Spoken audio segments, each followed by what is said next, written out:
پھر فرمایا اور یقیناً تم نے ان لوگوں کو جان لیا جنہوں نے تم میں سے ہفتے کے دن زیادتی کی تھی. ہفتے کے دن بنی اسرائیل کو منع کیا گیا تھا کہ مچھلیاں نہیں پکڑنی، اور وہ جمعے کی شام جال ڈال دیتے، اتوار کی صبح نکال کے کہتے ہم نے تو نہیں کیا کچھ، یہ تو خود ہی آ گئی. بھئی جال کس نے ڈالا تھا؟ اللہ کو دھوکہ دیتے ہو. تو ہم نے ان سے کہا تم بندر ہو جاؤ، ذلیل ہونے والے. یعنی دنیا میں اللہ سبحانہ تعالیٰ نے ان پر اپنا غضب نازل کیا. پھر ہم نے اس قصے کو اس کے سامنے کے لوگوں کے لیے اور اس کے بعد میں آنے والوں کے لیے عبرت اور تقوی والوں کے لیے واعظ اور نصیحت بنا لیا. تو تقوی کا جائزہ لیجئے کہ اس قصے سے کیا سبق ملتا ہے کہ اللہ سبحانہ تعالیٰ کو کوئی دھوکہ نہیں دے سکتا. یہ منافقین کی عادت ہوتی ہے، یخادعون اللہ والذین آمنوا، لیکن وہ صرف اپنے آپ ہی کو دھوکہ دیتے ہیں. پھر فرمایا وَإِذْ قَالَ مُوسَىٰ لِقَوْمِهِ ان اللہ یأمرکم ان تذبحوا بقرہ، اور جب موسیٰ علیہ السلام نے اپنی قوم سے کہا بے شک اللہ تمہیں حکم دیتا ہے کہ تم ایک گائے ذبح کرو، وہ بولے کیا تم ہم سے مذاق کرتے ہو؟ موسیٰ نے کہا میں اس بات سے اللہ کی پناہ مانگتا ہوں کہ میں جاہلوں میں سے ہو جاؤں. بات بات پر لوگوں کا مذاق اڑانا جہالت کی علامت ہے. کوئی سمجھدار انسان مذاق نہیں اڑایا کرتا، کسی کا بھی مذاق نہیں اڑانا چاہیے. یہ بھی بد اخلاقی کی ایک قسم ہے. کسی کی شکل کا، کسی کے لباس کا، کسی کے بولنے کے انداز کا، کسی کے منہ سے نکلنے والے کوئی غلط لفظ کا مذاق نہیں اڑانا چاہیے، اس کی نقلیں نہیں اتارنی چاہیے. اسی لیے جب بنی اسرائیل نے کہا کہ آپ ہم سے مذاق کرتے ہیں تو موسیٰ علیہ السلام نے کیا کہا؟ اعوذ باللہ ان اکون من الجاہلین، کہ میں اللہ کی پناہ چاہتا ہوں کہ میں جاہلوں میں سے ہو جاؤں اور میں اپنی قوم کے ساتھ مذاق کروں. تو یہاں پر اللہ سبحانہ تعالیٰ نے بنی اسرائیل کا امتحان لیا. بنی اسرائیل ایک لمبے عرصے تک فرعونیوں کے ساتھ رہے تھے جو گائے کی پوجا بھی کرتے تھے، تو ان کے اندر بھی گائے کی محبت پیدا ہوگی. صحبت کا اثر ہوتا ہے، ماحول کا اثر ہوتا ہے. جس ماحول میں آپ رہتے ہیں وہاں کے کچھ اثرات، اس کا رنگ آپ کے اوپر چڑھتا ہے. کچھ چیزیں جو آپ کو پہلے پسند نہیں ہوتی، جب دیکھتے ہیں سبھی پسند کر رہے ہیں تو آپ کے اندر سے بھی ناپسندیدگی کا عنصر نکل جاتا ہے. تو بنی اسرائیل کے ساتھ بھی کچھ یہی ہوا. تو ان کو خالص کرنے کے لیے اللہ نے ان کا امتحان لیا. یاد رکھیے آزمائشیں اور امتحان خالص کرنے کے لیے بھی آتے ہیں، بندے کو اللہ کے قریب کرنے کے لیے بھی آتے ہیں. تو بہرحال اللہ نے ان کو حکم دیا کہ گائے ذبح کرو، تاکہ پتہ چلے کہ ان کے اندر عبودیت کا جذبہ کتنا ہے، اللہ کی کتنی بات مانتے ہیں اور اپنی خواہش کو کتنا قربان کر سکتے ہیں. تو یہ بات انہیں بڑی گراں گزری. ایسا ہی ہوتا ہے نا، جب اللہ تعالیٰ کا کوئی حکم آتا ہے اور اس پر عمل کرنا ہمیں مشکل لگتا ہے تو ہم اس کے اوپر سوال پہ سوال شروع کر دیتے ہیں تاکہ کسی طرح یہ ٹل جائے. حالانکہ جو حکم ہے وہ تو اپنی جگہ ہی ہے، وہ کیسے ٹل سکتا ہے؟ تو یہاں پر آپ دیکھیے کہ بنی اسرائیل بھی سوال پہ سوال کریں گے تاکہ انہیں گائے ذبح نہ کرنی پڑے، لیکن بالآخر انہیں کرنی ہی پڑی. انہوں نے کہا اپنے رب سے ہمارے لیے دعا کرو. خود نہیں دعا کی، موسیٰ سے کہا آپ دعا کرو. آج ہماری امت کا بھی یہی حال ہے، خود نماز نہیں پڑھیں گے، خود دعا نہیں کریں گے، لیکن ہر دوسرے شخص کو کہیں گے دعا میں یاد رکھیے، ہمارے لیے بہت زیادہ دعا کیجیے، دعا کیجیے، دعا کیجیے. یعنی اتنا تکیہ کلام ہو گیا ہمارا. کیا ہم خود بھی اتنی زیادہ دعا کرتے ہیں؟ کبھی سوچنا چاہیے. اور جتنی دفعہ آپ دوسروں کو کہہ رہے ہوتے ہیں دعا کیجیے، اتنی دفعہ دعا ہی کر لیں خود. یعنی بندوں سے کہہ رہے ہوتے ہیں تو آپ اللہ سے ہی کہہ دیں جو مسئلہ ہے، مسئلہ حل ہو جائے گا انشاءاللہ. تو انہوں نے کہا اپنے رب سے ہمارے لیے دعا کرو کہ وہ ہمارے لیے بیان کر دے کہ وہ گائے کس طرح کی ہے. موسیٰ نے کہا بے شک وہ کہتا ہے کہ وہ گائے نہ تو بڑھیا ہے اور نہ بچیا، بلکہ ان کے درمیان کی نوجوان ہے. تو تم ویسا ہی کرو جو تم حکم دیے جاتے ہو. یعنی بات سنتے ہی مان لو. فرشتوں کی صفت ہے نا کہ اللہ کی نافرمانی نہیں کرتے، بس جو حکم ملتا ہے دوڑ پڑتے ہیں. صحابہ کرام بھی ایسے ہی تھے، نبی صلی اللہ علیہ وسلم کا حکم سنتے ہی دوڑ پڑتے تھے. ابو جری جابر بن سلیم کہتے ہیں کہ میں نے ایک شخص کو دیکھا کہ لوگ اس کی بات بہت سنتے ہیں اور بہت مانتے ہیں، جو بھی وہ کہتے ہیں وہ فوراً قبول کر لیا جاتا. میں نے پوچھا یہ ہیں کون، یعنی جن کی اتنی اطاعت کی جا رہی ہے؟ لوگوں نے بتایا یہ اللہ کے رسول ہیں صلی اللہ علیہ وسلم. صحابہ کرام کا نبی صلی اللہ علیہ وسلم کے ساتھ یہ طرز عمل تھا، اتنے زیادہ آپ سے محبت کرتے تھے اور آپ کی باتوں کی اطاعت کرتے تھے. لیکن بنی اسرائیل کو اللہ کا حکم ملا، موسیٰ علیہ السلام کی طرف سے ہدایات ملی، لیکن وہ ماننا نہیں چاہتے تھے. آج ہم اپنے آپ کو دیکھیں، ہم کس کی پیروی کر رہے ہیں، صحابہ کرام کی یا بنی اسرائیل کی جو اپنے پیغمبر کے ساتھ ایسا سلوک کر رہے تھے؟ انہوں نے کہا تم اپنے رب سے ہمارے لیے دعا کرو. دوبارہ وہی بات کہی کہ وہ ہمارے لیے بیان کر دے کہ اس کا رنگ کیسا ہے. موسیٰ نے کہا بے شک وہ فرماتا ہے کہ وہ گائے گہرے زرد رنگ کی ہے, اس کا رنگ چمکتا ہے جو دیکھنے والوں کو خوش کر دیتا ہے. لیکن ابھی بھی تسلی نہیں ہوئی, پھر آ گئے. انہوں نے کہا تم اپنے رب سے ہمارے لیے دعا کرو, وہ ہمارے لیے بیان کر دے, کھول کے بتا دے وہ کس طرح کی ہے. بے شک سب گائیں ہمیں ایک دوسرے سے مشابہ معلوم ہوتی, اور بے شک اگر اللہ نے چاہا تو ہم ضرور راہ پانے والے ہیں. یہاں انشاءاللہ کہہ دیا, اسی وجہ سے پھر وہ گائے مل بھی گئی ان کو, جو بڑی بھاری قیمت دے کے لینی پڑی. موسیٰ علیہ السلام بھی ان کے سوالوں سے اکتائے نہیں, یہ نہیں کہا جاؤ جاؤ بس میں مزید نہیں بات کروں گا. جو وہ پوچھتے گئے بتاتے گئے. کہا بے شک وہ اللہ کہتا ہے وہ گائے کام کرنے والی نہ ہو کہ زمین میں ہل جوتتی ہو اور نہ کھیتی کو پانی پلاتی ہو, صحیح سلامت ہو کہ اس میں کوئی داغ نہ ہو, خوبصورت بھی ہو. کہنے لگے اب تم حق لائے ہو. یہ کیا مزید کوئی سوال رہا نہیں تھا. بس انہوں نے اسے ذبح کیا اور لگتا نہ تھا کہ وہ ایسا کریں گے. موسیٰ علیہ السلام نے تو پہلی بار ہی حق بیان کر دیا تھا کہ اللہ نے حکم دیا ایسا کرو, لیکن یہ ان کی جہالت تھی کہ وہ ان کو حق نہیں لگا, لیکن اپنی حجت بازیوں کے بعد جو بات سامنے آئی اب ان کو حق محسوس ہوئی. تو جب انہوں نے کثرت سوال سے اپنے لیے کام مشکل بنایا تو پھر مشکل میں پڑ گئے.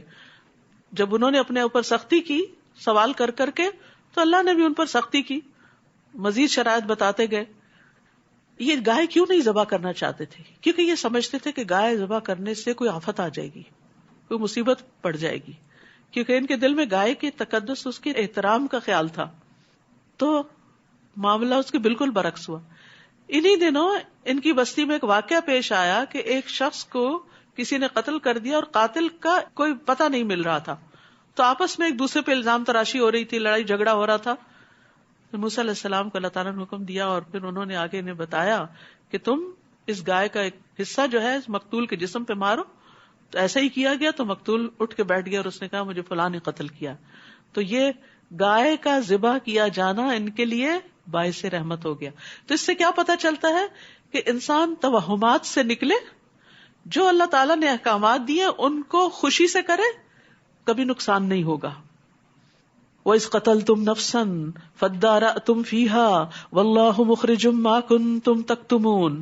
اور جب تم نے ایک شخص کو قتل کر دیا پھر تم اس کے بارے میں باہم جھگڑنے لگے اور اللہ اسے ظاہر کرنے والا تھا جو کچھ تم چھپا رہے تھے. تو ہم نے کہا اس مقتول کو اس گائے کے بعض حصے سے ضرب لگاؤ, اسی طرح اللہ مردوں کو زندہ کرے گا اور وہ تمہیں اپنی نشانیاں دکھاتا ہے تاکہ تم عقل سے کام لو. یعنی یہ اللہ کی نشانی تھی.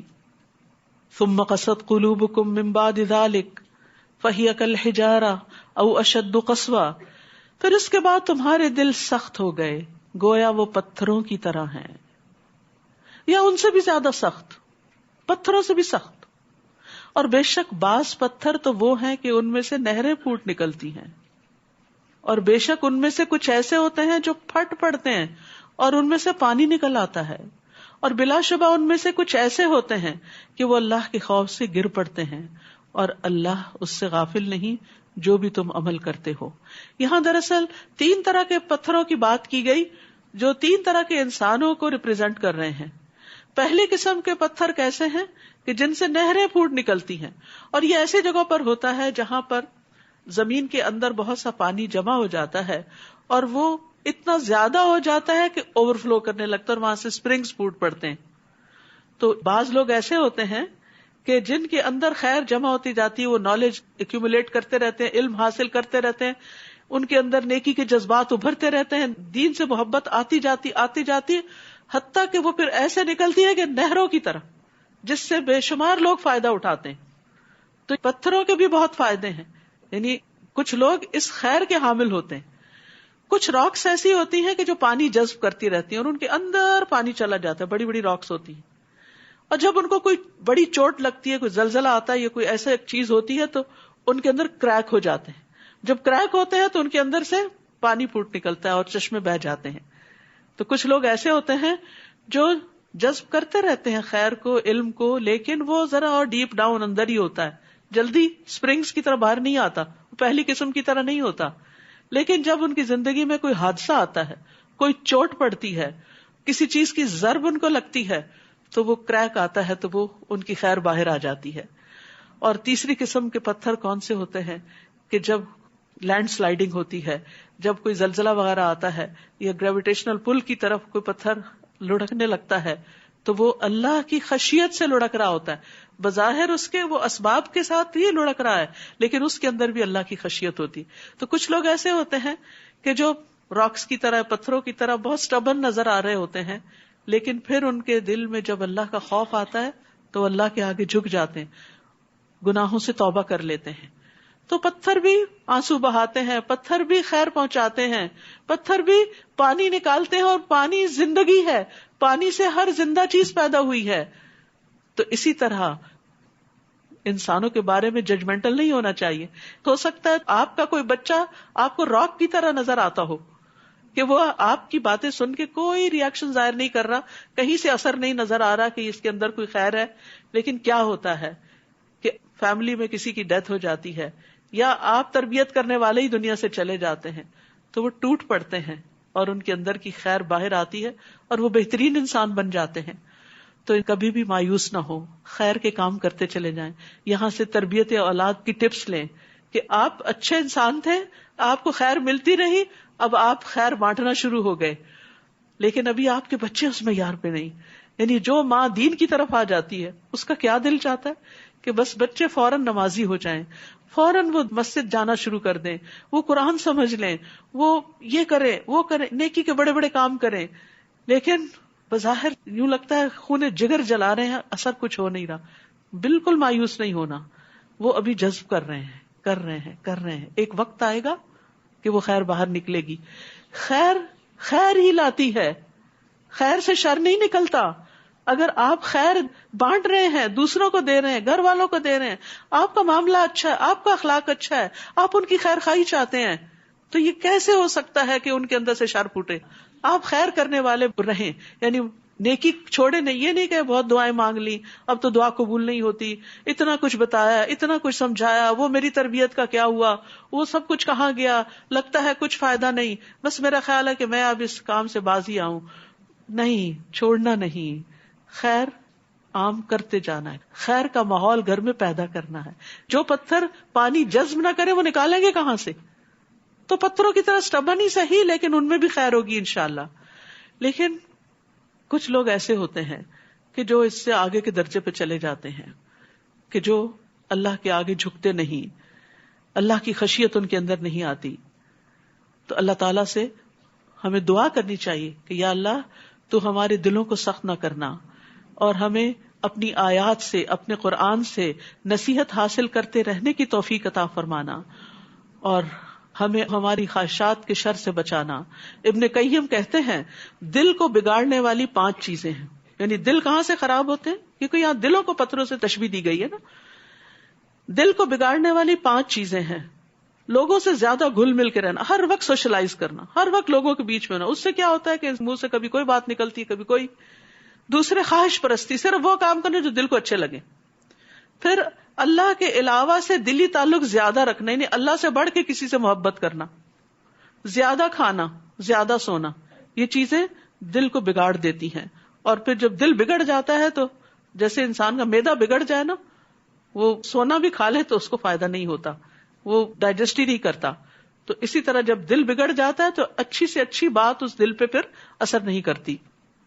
پھر فرمایا افتطمعون ان یؤمنوا لکم, کیا بھلا تم امید رکھتے ہو کہ وہ تمہاری بات مان لیں گے؟ یعنی بنی اسرائیل سے تم امید رکھتے ہو کہ وہ محمد صلی اللہ علیہ وسلم کو مان جائیں گے, تمہاری کتاب کو مان جائیں گے. حالانکہ ان میں سے ایک فریق کے لوگ اللہ کا کلام یعنی تورات سنتے ہیں, پھر اس کو سمجھ لینے کے بعد وہ اس میں تحریف کر دیتے ہیں. یعنی انہوں نے تو اپنی کتاب کو بدل ڈالا ہے, حالانکہ وہ جانتے ہیں. اور جب وہ ان لوگوں سے ملتے ہیں جو ایمان لائے تو کہتے ہیں ہم بھی ایمان لائے. اور جب وہ آپس میں ایک دوسرے کے ساتھ اکیلے ہوتے ہیں تو کہتے ہیں کیا تم ان کو وہ باتیں بتا رہے ہو جو اللہ نے تم پر کھولی ہیں, تاکہ وہ اس کے بارے میں تمہارے رب کے ہاں تم سے حجت کرے؟ کیا پھر تم عقل سے کام نہیں لیتے؟ کیا بھلا یہ لوگ نہیں جانتے کہ بے شک اللہ سب جانتا ہے, جو وہ چھپاتے ہیں اور جو کچھ وہ ظاہر کرتے ہیں. اور ان میں سے بعض ان پڑھ ہیں جو کتاب کا علم نہیں رکھتے. کس کو ان پڑھ کہا جا رہا ہے؟ آیت نمبر 78, وَمِنْهُمْ أُمِّيُّونَ لَا يَعْلَمُونَ الْكِتَابَ. ان میں سے کچھ امی ہیں، ان پڑھ ہیں، جو کتاب کا علم نہیں رکھتے. الکتاب کا، اللہ کی طرف سے آئی ہوئی کتاب کا علم نہ رکھنا انسان کو جاہل بنا دیتا ہے. دنیا کی بڑی سے بڑی ڈگریاں بھی آپ کے پاس ہوں، لیکن اگر آپ کو نہیں پتا آپ کے رب نے آپ کے لیے کیا حکم دیا ہے تو یہ سراسر جہالت ہے. فرمایا اور ان میں سے بعض ان پڑھ ہیں جو کتاب کا علم نہیں رکھتے سوائے جھوٹی آرزوؤں پر بھروسے کے، اور وہ صرف گمان سے کام لیتے ہیں، یعنی ان کے علم کی بنیاد ان کا گمان ہوتا ہے یا صرف دنیا کے تجربات ہوتے ہیں. فویل للذین یکتبون الکتاب بایدیہم، تو ہلاکت ہے ان لوگوں کے لیے جو اپنے ہاتھوں سے کتاب لکھتے ہیں پھر کہتے ہیں یہ اللہ کی طرف سے ہے تاکہ اس کے بدلے معمولی قیمت لے لیں. بس ہلاکت ہے ان کے لیے بوجہ اس کے جو ان کے ہاتھوں نے لکھا، اور ہلاکت ہے ان کے لیے بوجہ اس کے جو وہ کمائی کر رہے ہیں. اور وہ کہتے ہیں ہمیں دوزخ کی آگ ہرگز نہیں چھوئے گی مگر گنتی کے چند دن. عقائد کی خرابی. کہہ دیجئے کیا تم نے اللہ سے کوئی عہد لے رکھا ہے؟ تو اللہ اپنے عہد کے ہرگز خلاف نہ کرے گا. یا تم اللہ کے بارے میں وہ کہتے ہو جو تم علم نہیں رکھتے. بلا من کسب سیئۃ واحاطت به خطیئتہ فاولئک اصحاب النار هم فیہا خالدون. ہاں جس نے کوئی برائی کمائی اور اس کی برائی نے اسے گھیر لیا، یعنی برائی کے چنگل میں پھنس گیا، تو یہی لوگ آگ والے ہیں اور وہ اس میں ہمیشہ رہنے والے ہیں. ربیع بن خثیم کہتے ہیں اس آیت کے بارے میں کہ اس سے مراد وہ شخص ہے جو توبہ کرنے سے پہلے گناہ کی حالت میں فوت ہو جاتا ہے، یعنی توبہ کیے بغیر مر جاتا ہے. یاد رکھیے چھوٹے چھوٹے گناہ مل کر بہت بڑا ڈھیر بن جاتے ہیں جو جلا دینے کے لیے کافی ہیں. اس لیے انسان کو اللہ سے ڈرتے رہنا چاہیے اور دن میں کثرت سے استغفار کرنی چاہیے کہ یا اللہ ہمارے چھوٹے بڑے سب گناہوں کو معاف فرما دے. والذین آمنوا وعملوا الصالحات اولئک اصحاب الجنہ ھم فیہا خالدون. اور جو لوگ ایمان لائے اور انہوں نے نیک اعمال کیے وہی جنت والے ہیں، وہ اس میں ہمیشہ رہنے والے ہیں. وَإِذْ أَخَذْنَا مِيثَاقَ بَنِي إِسْرَائِيلَ لَا تَعْبُدُونَ إِلَّا اللَّهَ وَبِالْوَالِدَيْنِ إِحْسَانًا وَذِي الْقُرْبَى وَالْيَتَامَى وَالْمَسَاكِينِ وَقُولُوا لِلنَّاسِ حُسْنًا وَأَقِيمُوا الصَّلَاةَ وَآتُوا الزَّكَاةَ ثُمَّ تَوَلَّيْتُمْ إِلَّا قَلِيلًا مِّنكُمْ وَأَنتُمْ مُعْرِضُونَ. اور جب ہم نے بنو اسرائیل سے پختہ عہد لیا کہ اللہ کے سوا کسی کی عبادت نہ کرنا، اور ماں باپ، رشتہ داروں، یتیموں اور مسکینوں کے ساتھ حسن سلوک کرنا، اور لوگوں سے اچھی باتیں کہنا، اور نماز قائم کرنا اور زکوٰۃ ادا کرنا، تو تم میں سے تھوڑے لوگوں کے سوا سب اس عہد سے پھر گئے اور تم ہو ہی منہ موڑنے والے.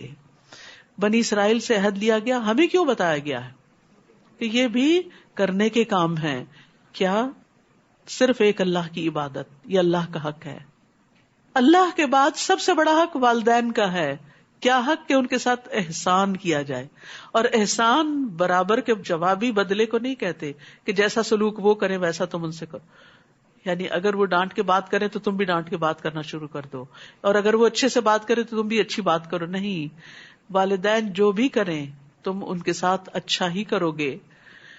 اور نہ صرف والدین کے ساتھ، باقی رشتہ داروں کے ساتھ بھی، یتیموں اور مسکینوں کے ساتھ بھی، کیونکہ وہ سوسائٹی کا وہ طبقہ ہے کہ جن کی طرف عموماً توجہ نہیں کی جاتی، ان کو امپورٹنس نہیں دی جاتی، ان کے ساتھ حسن سلوک نہیں کیا جاتا. اور پھر سب سے بڑا حسن سلوک کیا ہے جس پر کچھ خرچ نہیں آتا؟ وَقُولُوا لِلنَّاسِ حُسْنًا، لوگوں سے اچھی طرح بات کرو، خوش اخلاقی، اچھی گفتگو، یعنی قولی احسان بھی اور فعلی احسان بھی. نرم گفتگو اور اچھا اخلاق جو ہے یہ بھی ایک صدقہ ہے. الکلمۃ الطیبۃ صدقہ. نبی صلی اللہ علیہ وسلم نے فرمایا سلام کو عام کرنا، اچھا کلام کرنا ایسے اعمال ہیں جو بخشش کو واجب کر دیتے ہیں. یعنی ہر ایک کو سلام کرنا اور اچھی طرح بات کرنا دوسروں سے، کسی کی بات سن لینا، اس کو جواب دے دینا، بغیر ٹانٹ کیے، بغیر طنز کیے، بغیر تانے دیے، بغیر کسی کے قصور یا اس کی غلطیوں کو یاد کرائے، بغیر چیخے چلائے، اور بات کے اندر سچائی بھی ہو. یعنی بات بھی درست ہو اور اس کی پریزنٹیشن بھی درست ہو، عمدہ ہو، خوبصورت ہو. حسن سے ہے، حسن خوبصورتی کو کہتے ہیں. یعنی اچھی طرح بات کرو اور پھر اس کے بعد نماز بھی قائم کرو، زکوٰۃ بھی دو. عموماً کیا ہوتا ہے جب ہم اچھے اخلاق پہ اسٹریس کرتے ہیں تو نماز روزہ زکوٰۃ بھول جاتے ہیں، اور جب ہم نمازی بن جاتے ہیں صدقہ خیرات کرتے ہیں تو ہم لوگوں کے ساتھ پھر اچھی طرح بات نہیں کرتے. تو مکمل دین. فرمایا پھر تم اس سے پھر گئے اور تم منہ پھیرنے والے ہو. آج اس حکم کو کیا ہم نہیں جانتے کہ یہ ہمارے دین کا حصہ ہے؟ آج یہ سب کچھ پڑھنا دراصل اپنے آپ کو یاد دہانی کرانا ہے. ہم نے پہلا سپارہ پہلے بھی پڑھا ہوا، ہم جانتے ہیں اس میں کیا لکھا ہوا ہے، لیکن دوبارہ کیوں پڑھنے کی ضرورت ہے؟ نبی صلی اللہ علیہ وسلم ہر سال جبریل علیہ السلام کے ساتھ کیوں دور کیا کرتے تھے؟ کیونکہ قرآن کو دہرانے سے انسان کے موٹیویشنل لیول بھی ہائی ہوتا ہے، ایمان بڑھتا ہے، عمل کی طاقت ملتی ہے انسان کو. پھر فرمایا اور جب ہم نے تم سے پختہ عہد لیا کہ تم باہم اپنے خون نہ بہانا اور اپنے لوگوں کو ان کے گھروں سے نہ نکالنا، تو تم سب نے اقرار کر لیا اور تم اس بات کے گواہ ہو. پھر تم وہی لوگ ہو کہ اپنے ہی لوگوں کو قتل کرتے ہو اور اپنے میں سے ایک فریق کو ان کے گھروں سے نکال دیتے ہو.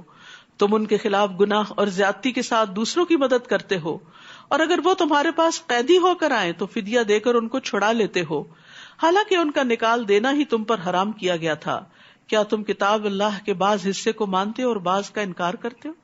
یہ نہ بنی اسرائیل کو اجازت تھی اور نہ ہم کو کہ کتاب کا بعض حصہ لے لیں اور بعض کو چھوڑ دیں، صرف پسند کی چیزیں پک اینڈ چوز کر لیں.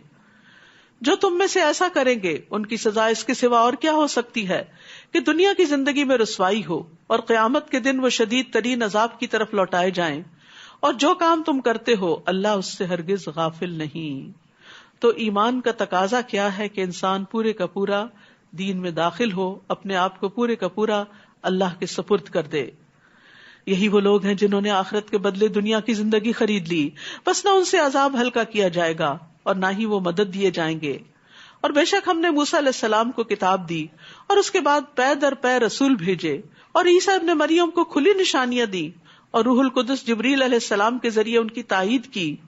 تو کیا بھلا ایسا نہ ہوا کہ جب کبھی تمہارے پاس کوئی رسول ایسی چیز لے کر آیا جسے تمہارے نفس پسند نہ کرتے تھے تو تم نے تکبر کیا، پھر ایک گروہ انبیاء کو تم نے جھٹلایا اور ایک گروہ کو تم قتل کرتے رہے. یعنی یہ دیکھیے کہ بنی اسرائیل کا اخلاقی زوال کس درجے کو پہنچا کہ انبیاء تک کو قتل کرنا شروع کر دیا. وَقَالُوا قُلُوبُنَا غُلْفٌ بَل لَّعَنَهُمُ اللَّهُ بِكُفْرِهِمْ فَقَلِيلًا مَّا يُؤْمِنُونَ. اور انہوں نے کہا کہ ہمارے دل غلافوں میں ہیں، بلکہ اللہ نے ان کے کفر کی وجہ سے ان پر لعنت کی ہے، بس وہ بہت ہی کم ایمان لاتے ہیں. اور جب اللہ کی طرف سے ان کے پاس ایک کتاب آ گئی جو اس کی تصدیق کرنے والی ہے جو ان کے پاس ہے، حالانکہ اس سے پہلے وہ کفر کرنے والوں پر فتح مانگا کرتے تھے، بس جب ان کے پاس وہ چیز آ پہنچی جس کو وہ پہچان گئے تو انہوں نے اس کا انکار کر دیا، بس اللہ کی لعنت ہے انکار کرنے والوں پر. کتنی بری ہے وہ چیز جس کے بدلے انہوں نے اپنے نفس بیچ ڈالے، کہ وہ اس چیز کا انکار کرتے ہیں جو اللہ نے نازل کی محض ضد کی بنا پر کہ اللہ اپنے بندوں میں سے جس پر چاہتا ہے اپنا فضل نازل کرتا ہے. ضد کس بات کی تھی؟ کہ نبوت محمد صلی اللہ علیہ وسلم کو کیوں دے دی گئی. تو وہ غضب بالائے غضب کے ساتھ پلٹے، اور کافروں کے لیے رسوا کن عذاب ہے. اور جب ان سے کہا جاتا ہے اس پر ایمان لاؤ جو اللہ نے نازل کیا، تو وہ کہتے ہیں ہم اسی کو مانیں گے جو ہم پر نازل کیا گیا، اور اس کے علاوہ کا وہ انکار کرتے ہیں، حالانکہ وہ حق ہے اور اس کتاب کی تصدیق کرنے والا ہے جو ان کے پاس ہے. یعنی قرآن میں جو احکامات ہیں ان میں سے بہت سے احکامات تورات کے اندر موجود ہیں. کہہ دیجیے اگر تم ماننے والے ہو تو اس سے پہلے اللہ کے نبیوں کو کیوں قتل کرتے تھے؟ اور یقیناً موسیٰ تمہارے پاس کھلی نشانیاں لے کر آئے، پھر تم نے ان کے بعد بچڑے کو معبود بنا لیا اور تم ہی ظالم ہو. یعنی موسیٰ علیہ السلام تمہارے اندر موجود ہیں اور تم اللہ کو چھوڑ کر بچڑے کو پوجنا شروع کر دو. کتنی حیرت کی بات ہے. اور جب ہم نے تم سے پختہ عہد لیا اور کوہ طور کو تم پر بلند کیا اور حکم دیا کہ جو ہم نے تمہیں دیا ہے اسے مضبوطی سے پکڑ لو اور سنو، تو انہوں نے کہا ہم نے سن لیا اور ہم نے نافرمانی کی، سمعنا و عصینا، ہم نہیں مانیں گے. اور ان کے کفر کی وجہ سے وہ اپنے دلوں میں بچڑے کی محبت پلا دیے گئے.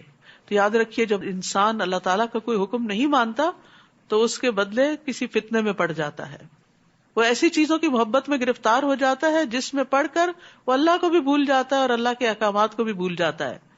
کہہ دیجئے کتنا برا ہے وہ کام جس کا حکم تمہارا ایمان تمہیں دیتا ہے اگر ہو تم مومن. کہہ دیجئے اگر اللہ کے ہاں آخرت کا گھر تمہارے ہی لیے خاص ہے باقی لوگوں کو چھوڑ کر، تو تم موت کی تمنا کرو اگر تم سچے ہو. ہماری طرح بنی اسرائیل کا بھی یہی عقیدہ تھا کہ جنت ہمارے لیے، جنت میں ہم ہی جائیں گے، اور اگر کسی گناہ کے بدولت گئے بھی چند دن تو وہاں سے نکل آئیں گے. تو آج آپ دیکھیے کہ ہم سب بھی یہی یقین رکھتے ہیں کہ چونکہ ہم نے لا الہ الا اللہ پڑھ رکھا ہے اس لیے جنت میں جائیں گے، عمل چاہے کیسے بھی کریں. یاد رکھیے اللہ تعالیٰ سے امید رکھنی چاہیے، اللہ تعالیٰ سارے گناہ معاف کر دے گا، لیکن یاد رکھیے اللہ سبحانہ تعالیٰ سے ڈرنا بھی چاہیے، اللہ کا ڈر بھی ہونا چاہیے. آدم علیہ السلام کو کتنے گناہوں کی وجہ سے جنت سے نکالا گیا تھا؟ کتنے، ذرا نمبر بتائیے. ایک لقمہ بس جو ہی انہوں نے وہ منہ میں رکھا جنت کے لباس اتروا دیے گئے. ابلیس کو کتنے گناہوں کی وجہ سے رحمت سے دور کیا گیا تھا؟ ایک سجدہ.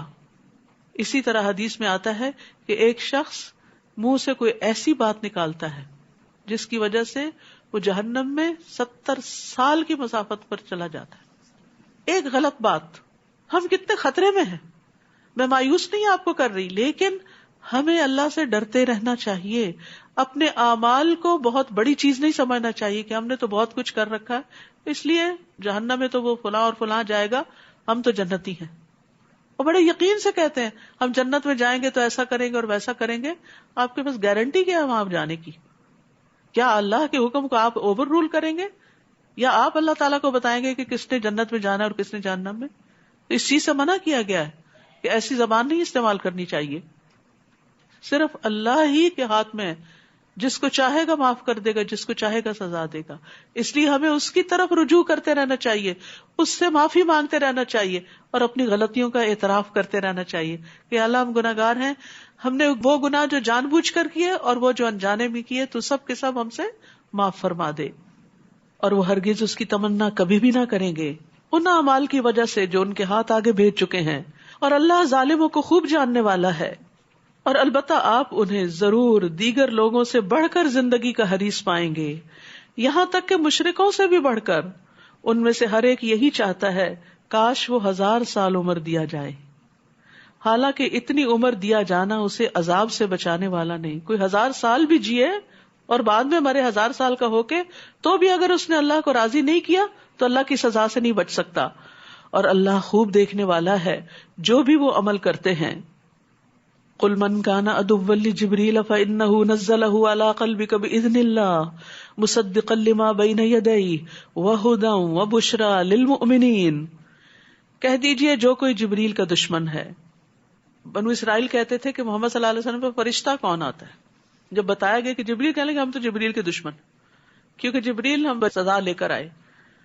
تو اللہ تعالیٰ فرماتے ہیں جو جبریل سے دشمنی کرے گا تو بے شک اللہ نے تو اس کو اللہ کے حکم سے آپ کے دل پہ نازل کیا. نہیں ہے وہ خود سے تو نہیں آئے وحی لے کر، وہ خود سے تو نہیں آتے عذاب لے کر. تو اللہ نے جو قرآن نازل کیا محمد صلی اللہ علیہ وسلم پر، اسے کون لے کر آئے؟ جبریل علیہ السلام لے کر آئے، جو اس کی تصدیق کرنے والا ہے جو اس سے پہلے ہے. یعنی قرآن تمہاری کتابوں کی تصدیق کر رہا ہے. تمہیں اچھی طرح پتا ہے کہ جو قرآن کی تعلیمات ہیں وہ تمہارے پاس پہلے سے موجود ہیں. اور ایمان لانے والوں کے لیے ہدایت اور خوشخبری ہے. قرآن ہدن و بشرا ہے، خوشخبری بھی ہے، لیکن ماننے والوں کے لیے. جو کوئی اللہ کا اور اس کے فرشتوں کا اور اس کے رسولوں کا اور جبریل کا اور میکائیل کا دشمن ہے تو بے شک اللہ کافروں کا دشمن ہے. اور یقیناً ہم نے آپ کی طرف روشن آیات نازل فرمائی ہیں، اور نہیں انکار کرتے ان کا مگر جو فاسق ہیں، نافرمان لوگ.